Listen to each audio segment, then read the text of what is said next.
Well, it wasn't one of his best days, but I wouldn't say it was a great day for the Labour Party in the round. 8 hours of argy-bargy, and they agreed one thing of any importance, which is there'll be a couple of new seats on the National Executive Committee. That's the ruling body for Labour. One will go to a member of the Scottish Parliament, another one will go to a member of the Welsh Assembly. That's not what Jeremy Corbyn wanted, because he thinks all power should now go to the activists. They won't be choosing these members. But apart from that, the other really contentious issues were, should there be a new way of electing the leader? Well, yeah, after a bit of argy-bargy, they threw that idea out completely.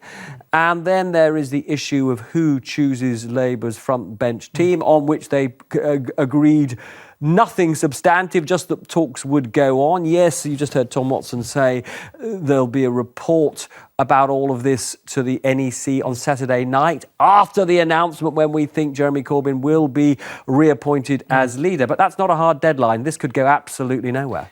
This is a bit of a sidebar, but we've heard today that Tony Blair says he's winding down his business interests. What did you make of that?